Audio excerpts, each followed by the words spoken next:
ये श्लोक मुझे इतना बढ़िया लग रहा है। तीर्थानी मुनयो देवा यज्ञ सर्वेपि कार्तिक। इस कार्तिक मास में पढ़ने वाली ये दिव्य नवमी में, ये तो पूरे कार्तिक में ही आंवला की बड़ी महिमा है। पूरा कार्तिक जो नहीं कर पाए, आज के दिन कर ले, बंधन कर ले, प्रणाम कर ले, दिए जला करके रखने, 9 दिए जला करके रखना।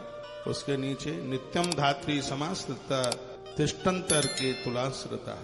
तुला राशि में सूर्य हो और ये आज की तिथि पड़ जावे तो वर्णन किया गया है कि आंवले का दर्शन भी कर लिया है तो व्यक्ति संसार के सभी कष्टों से मुक्त हो जाता है।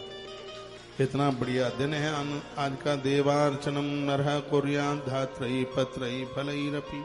आज के दिन कोई आंवला का फल तुलसी के पत्ते पर रखकर, आंवले का फल लिया और तुलसी के पत्ते के ऊपर रख करके भगवान शालराम के ऊपर चढ़ा दे तो इसमें लिखा है उसको सोने के फूल बनाकर भगवान को चढ़ाने का फल तत्काल प्राप्त होता है। श्लोक बोल रहा हूं। देवार्चनम नरः कुर्यात् धात्री पत्रई फलैरपि जलैष्णात नरस्तस्या गंगा स्नान फलम समवेत। ये तो गंगा स्नान का फल है, आंवला डाल के नहा लो तो।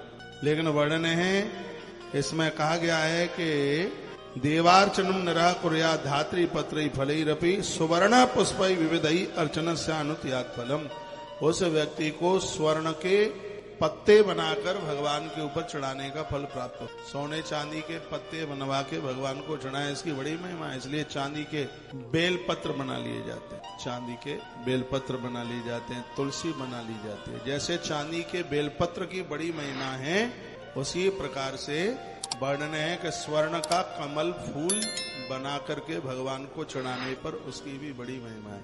क्योंकि भगवान की नाभि से जो फूल जो निकला था वो स्वर्ण कमल ही तो था, वो सोने का ही था। वो भगवान की जो नाभि से जो निकला है कमल, जिस पर ब्रह्मा जी आकर के प्रकट हुए, तो ये इतनी अद्भुत बात है। वो आप सुन लीजिए, तुलसी का पत्ता, उसके ऊपर आंवले का रखें फल और फिर उसको भगवान नारायण के चरणों में चढ़ाएं तो इसका फल यह है कि तत्काल हमें सोने के पुष्प चढ़ाने का फल तत्काल प्राप्त होता है। इतनी बड़ी महिमा है। आज का दिन बड़ा अद्भुत है। धात्री फलम च तुलसी मृत्तिका द्वारकोद्भव। 3 चीजें अपनी पूजा में रखिए। क्या क्या रखिए? धात्री वर्णन है, तुलसी वर्णन किया गया है कि 3 चीजें हैं। क्या क्या है? तुलसी, द्वारका की मिट्टी और आंवले का फल। ये सबके घर में होना चाहिए। पहले आंवले का मुरब्बा सबके घर में मिलता ही था, लोग खाते थे, स्वास्थ्य के लिए बड़ा बढ़िया होता था। तो आंवला और तुलसी और द्वारका की मिट्टी, ये तीनों चीजें अपने आप में बड़ी प्रभावशाली हैं। धात्री फलम च तुलसी मृत्तिका द्वारकोद्भवा यस देहे स्थिता नित्यम स जीवन मुक्त उच्यते। जिसने अपने जीवन में तीनों का प्रयोग किया है, बुढ़ापे में वो लोग परिवार के बंधन में नहीं बन सकते।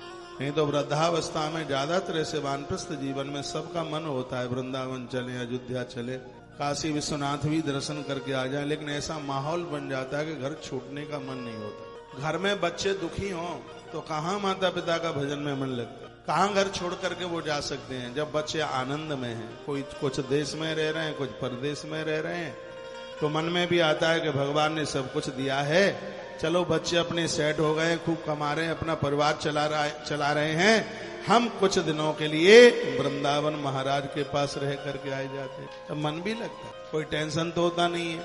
नहीं तो फिर बच्चे परेशान में हैं, दिक्कत में हैं, तो ऐसे कौन माता पिता हैं जो शांति में, संतोष में शायद जीवन जी लें? लगता नहीं है। जब बच्चे सेट हैं, सबको संभाल रखा है, तो फिर घर छोड़ने में भी मन करता है, तीर्थ में रहने में भी आनंद मिलता है। तो वह बात कही जा रही है कि ये 3 चीजें आपके घर में होंगी। आंवले का फल, इसको मंदिर में रखिए। आंवले का फल एक बनवाना है हमें भी, आंवले का फल और द्वारका की मिट्टी। ब्रज में आए हो, ब्रज की ले जाना, जब द्वारका जाओ तो वहां की ले आना। फिर द्वारका की मिट्टी किसे कहते हैं जानते हैं आप? मैंने तो बहुत बार आपको बताया, द्वारका की मिट्टी डेली लाने की जरूरत नहीं है वहां से। तो द्वारका की मिट्टी है जिसका नाम है गोपी चंदन, वो द्वारका की मिट्टी। तो जिसके घर में आंवला का फल और तुलसी का वृक्ष और गोपी चंदन विद्यमान है, उस घर में बच्चों को कभी तकलीफ नहीं आ सकती, आपका भजन खूब चलता रहेगा। तो द्वारका की मिट्टी मतलब गोपी चंदन, ये सबके ही घर में होनी चाहिए। भगवान बड़े राजी होते हैं गोपी चंदन से, उन्हें बहुत खुशी मिलती है, उन्हें बहुत प्रसन्नता मिलती है। और मैं फिर बोल रहा हूं, धात्री फलम च तुलसी मृत्यु कहा द्वार को भवा। नहीं तो आप ये कहेंगे इतने लोग द्वारका जाते हैं, हमने तो किसी को वहां से मिट्टी लाते नहीं देखा। आपने मिट्टी लाते तो नहीं देखा, लेकिन द्वारका से आपने गोपी चंदन लाते हुए देखा होगा। द्वारका की मिट्टी क्या है? गोपी चंदन। जिस समय भगवान श्री कृष्ण उस समय अपने प्रवास के लिए जा रहे थे, तो देवियों ने एक तालाब में प्रवेश किया। उस तालाब से आज तक वो निकल करके नहीं आई। उस तालाब का नाम है गोपी तालाब। आज भी आप द्वारका से भेंट द्वारका की तरफ जाते हैं तो दाहिने हाथ पर वो गोपी तालाब है। और पूरी दुनिया में उसी जगह को ऐसा वरदान मिला है कि गोपी चंदन वहीं से प्रकट होता है। तो जो भगवान नारायण को, भगवान श्याम को गोपी चंदन चढ़ाते हैं, उनके जीवन में बच्चों को कष्ट नहीं आता, वियोग नहीं होता परिवार में। यह वरदान मिला है यहाँ की माटी को, और वही मैं इस ग्रंथ के माध्यम से आपके बीच में